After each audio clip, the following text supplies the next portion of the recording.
Then when am I to go? There's no one but you. You don't let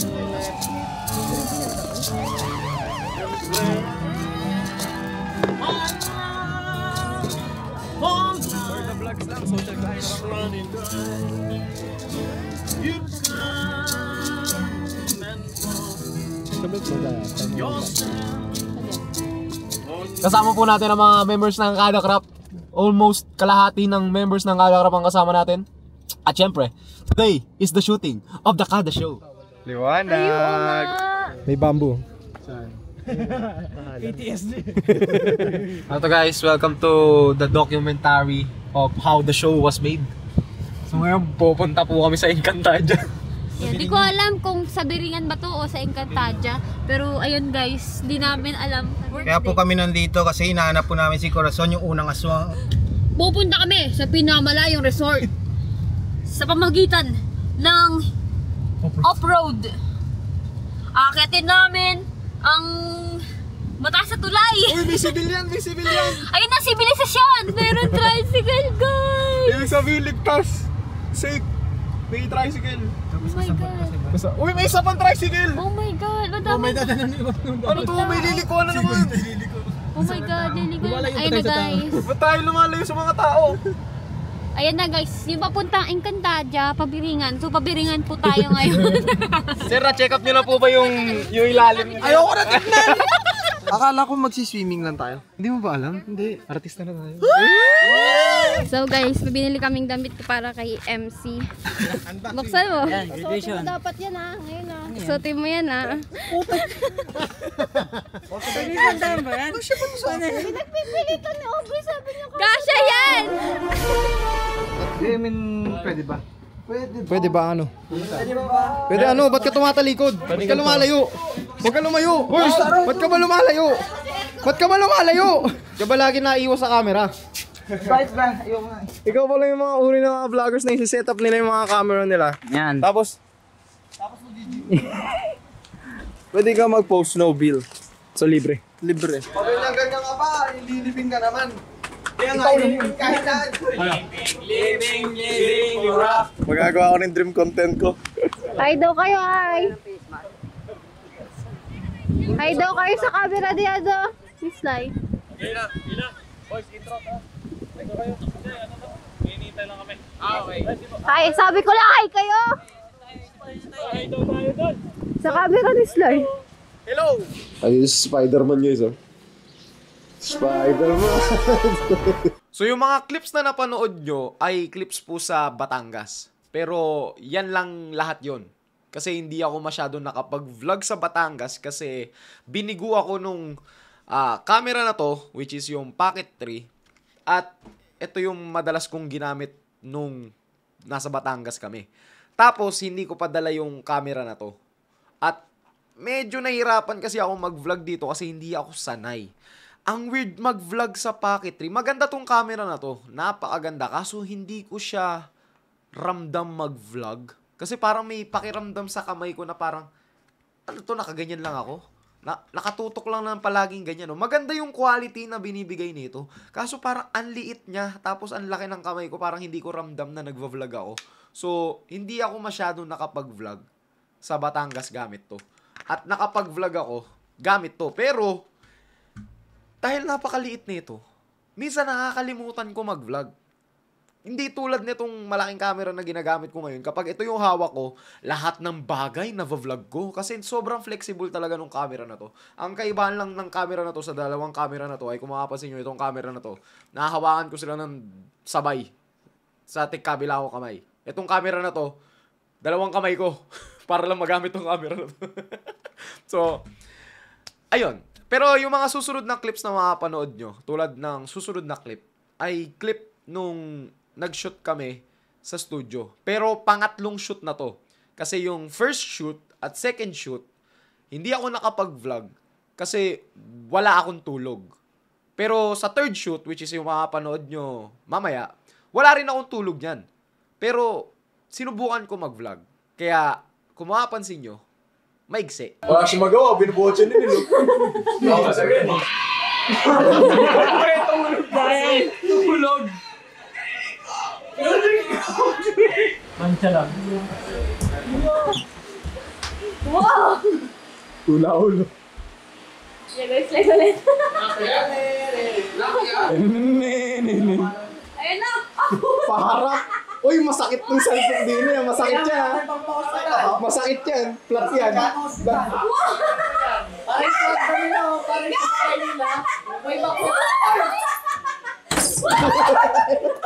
Sir! Oy! Hoy! Lalabas na niya, magdedate. Kunyari hindi ko alam, pre. Kunyari wala. Ay, hindi mo alam. Ay, sorry. Sorry. Ba't kayo may mga... Scripted? Wala, 50k na ako. Ayan na. Diba, siguro... Boom! Ano yan? Ano yung Anime Defenders, nakakuha ko 2 Almighty, isang Requiem sa isang Oo, Emil yan eh. Emil yan. Ito na. Na! I'd win! Ako mag-i-spin. May ganon, saan yun?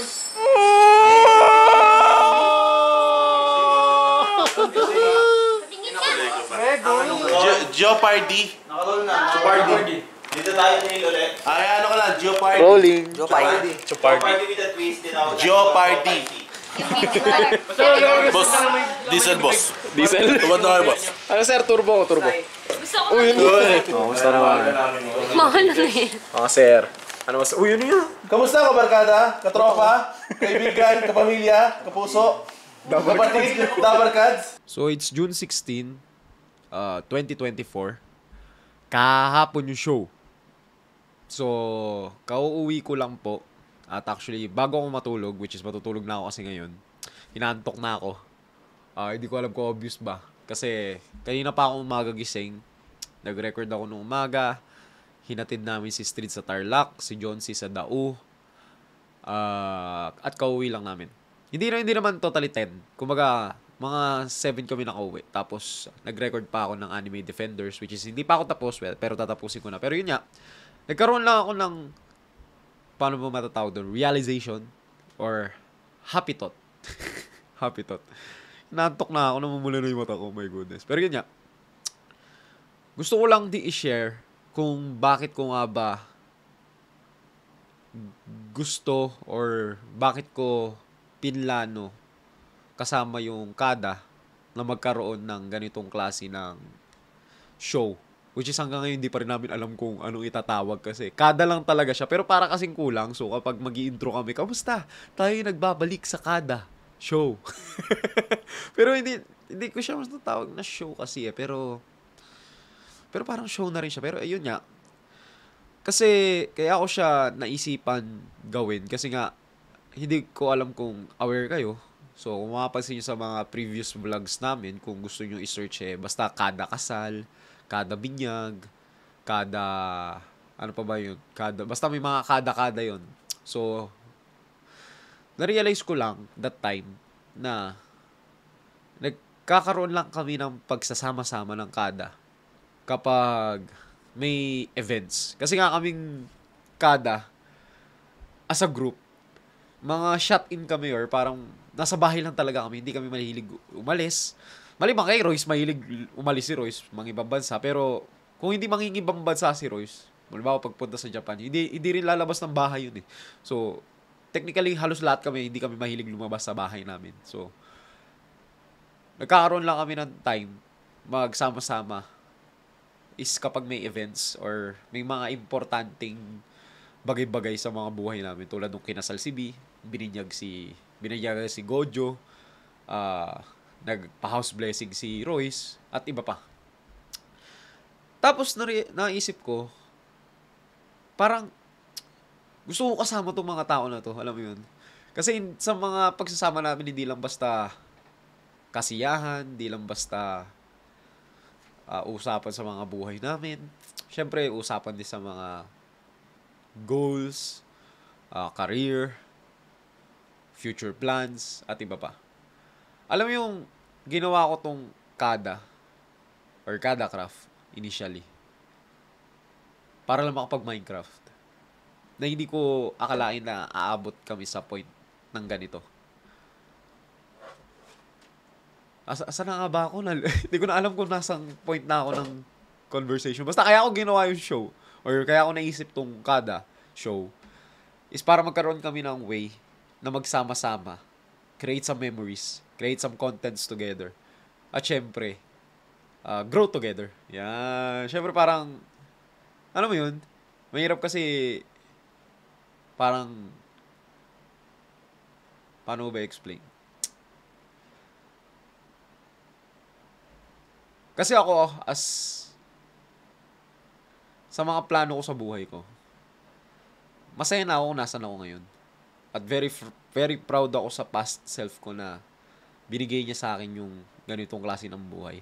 At maraming salamat din sa inyo kasi kung hindi dahil sa inyo, hindi ko makakamtan yung buhay na to.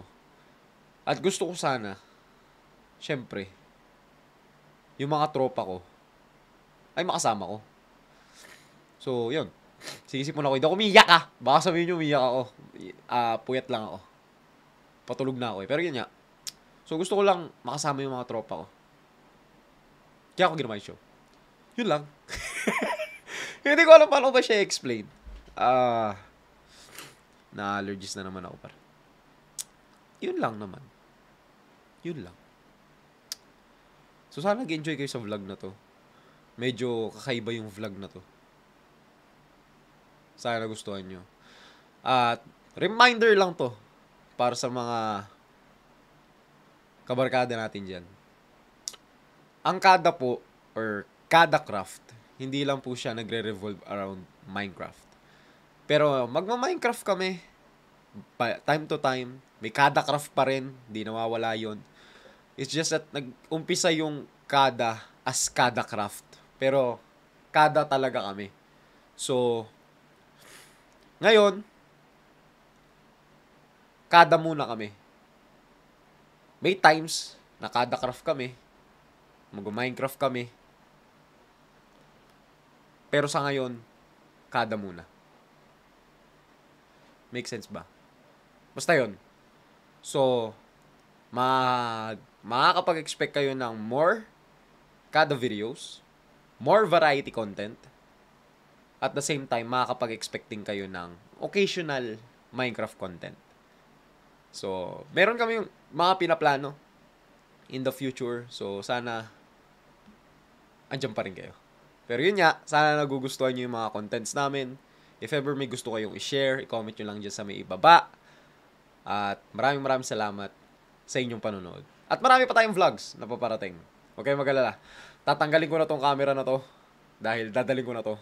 Kasi hindi ko talaga feel masyado mag-vlog everyday gamit to. Although magandang camera to, gagamitin ko pa rin naman to. Pero as a backup camera, balik tayo dito. Kasi marami akong plano. At gusto ko na ibalik yung dating vlogs ko. Pero hindi daily vlogs. Hindi siya daily vlogs. Okay? Huwag kayong umasa. Gusto ko lang ibalik yung dating style ng vlogs ko. At sana abangan nyo yun.